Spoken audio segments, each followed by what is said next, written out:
This video is brought to you by SoccerPro.com. Be sure to visit SoccerPro.com for all the latest soccer gear at everyday low prices with no membership fees.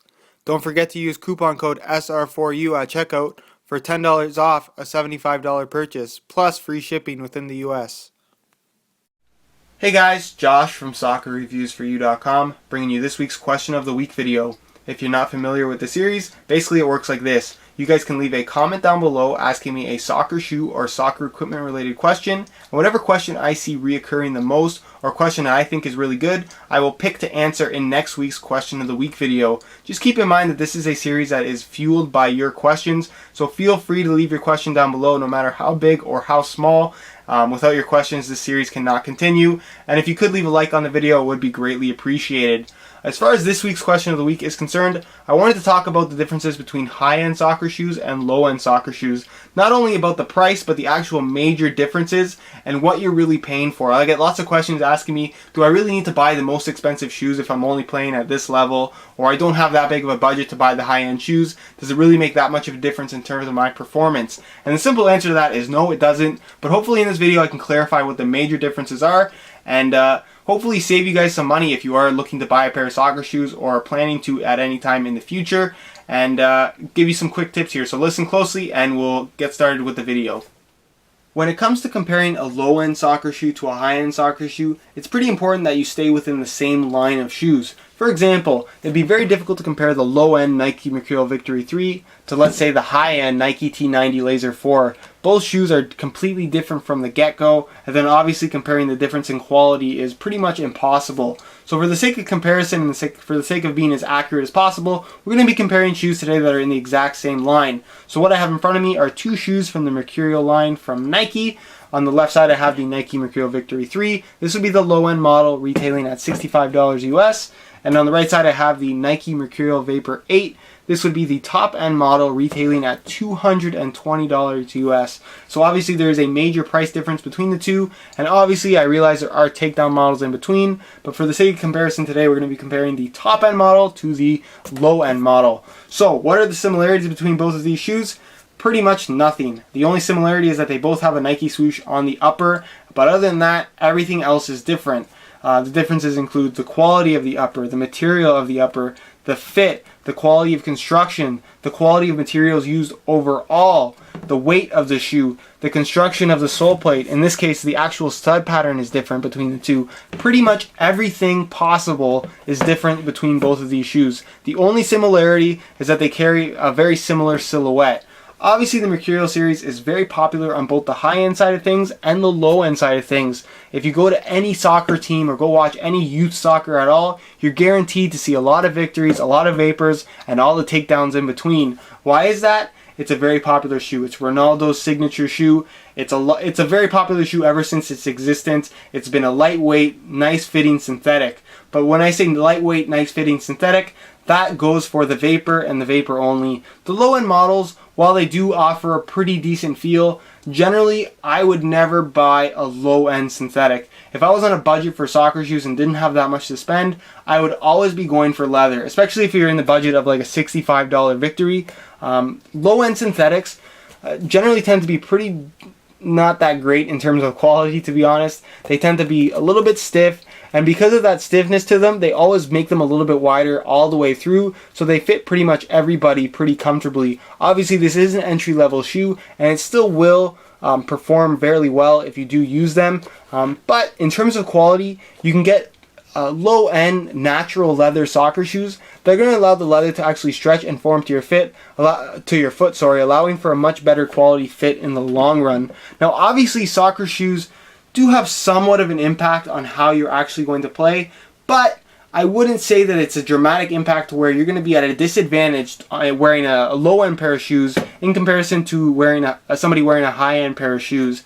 It really just comes down to you feeling comfortable with what's on your feet, and that's pretty much it. No one's being put at an advantage or a disadvantage depending on what shoes are on their feet, and I'm sure anybody that's played youth soccer, there's always kids who have the high-end shoes, there's always kids that have the low-end shoes, there's always kids that have the middle grade shoes, and it really doesn't have any impact on who's playing, who's the best players out there on the field. At the end of the day, your shoes aren't playing, you're playing. So regardless of what's on your feet, you're going to perform at the same level. Just keep that in mind. You don't need good shoes to be a good player. But that's pretty much it as far as comparing these two shoes, and we'll move on to the next line. Alright, the next two shoes we're going to be comparing are both from the Nike Tiempo line. On the right side I have the Nike Tiempo Mystic with a retail in the US of $80. And on the left I have the top end model, which is the Nike Tiempo Legend, with a retail in the US of $160. So it is double the price of the Mystic. So earlier when I talked about buying low end soccer shoes, and picking the best possible option, leather is always going to be that better option, mainly because there tends to be less differences between a low-end leather shoe to the top-end leather shoe. In this case, it's comparing the Mystic to the Legend. So, is the Legend worth double the price? For some people, yes. For some people, no. Obviously, the Legend uses better quality materials overall. You're getting a kangaroo leather upper, as well as a high-quality Kangolite synthetic upper. You're getting suede in the heel. You're getting pour-on inserts in the insole. This version features the all conditions control upper. You're getting better quality materials and better quality construction overall. But the gist of the shoe and the overall feel and comfort level that you're going to get from either the Legend or the Mystic is still going to be very, very similar. And the reason for that is because they're both natural leather soccer shoes. Natural leather has this ability to stretch and form to your feet and always be comfortable, given that you keep the leather nice and soft with proper care. So for that reason, while there are some major differences between both of these shoes, the overall comfort level and quality of the fit, which for me is by far the most important thing with any soccer shoe at all, is going to be very similar between both of these models, even though the Legend is double the price and the Mystic by many would be considered to be a crap shoe, if you want to call it that. But really, the Mystic is probably one of the better, really well priced low-end leather shoes that you can buy, and a lot of people overlook it simply because it's not all that flashy. Not very many people go for the Tiempo series in general, but if you want a really solid low-end soccer shoe that's going to offer quality fit, look for something with a natural leather upper, whether it be a Mystic, whether it even be the lower end natural from the Tiempo series. Anything that's going to be lower end that still features natural leather, you're always going to be able to get a quality fit out of the shoe after you break them in. Whereas synthetic models, they're not going to stretch, they're not going to form to your feet, they're going to have that same sloppy fit from the get-go. So like I said, if you're buying low end, buy a leather shoe that fits you really nicely, and it's only going to get better once you break them in and they stretch and form to your foot. That's pretty much it as far as the Tiempo line, and we'll compare the next line of shoes. The next two shoes we're going to be comparing are both from the Adidas Predator line. On the right side I have the Adidas Predator Absolato LZ. This would be the low end model, retailing at $70 US.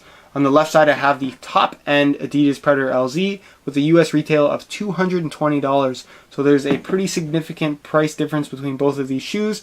And again, just like the Victory and the Vapor, there's pretty much nothing that is the same.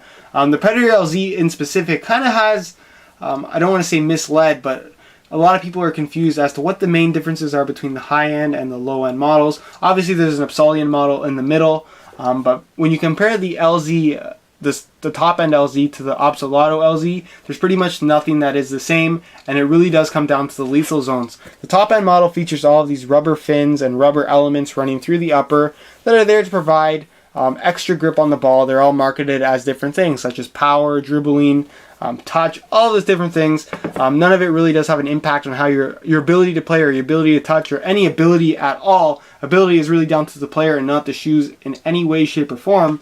But when you do kind of advertise this thing and people get excited about having these lethal zones on these shoes, lots of kids went out and went and bought the Absolato version. And the Absolato version, while it might look like there's lethal zones on the shoe, there's absolutely nothing at all. So if you look closely here, it's basically just an indentation in the upper, and it's painted black to look like a rubber element. It's kind of hard to see from a distance here. They're both the exact same colorway, and you probably didn't even notice they were different shoes when you first saw them on screen. But when you bring it up close, you can see there's no rubber on here at all. It's just painted on black, both zones here, and then these are just indentations here. There's no rubber at all. None of this is abrasive. None of this is going to have any impact on the overall touch on the ball, and there's a little bit of extra padding here in what would be the pass pad zone on the shoe.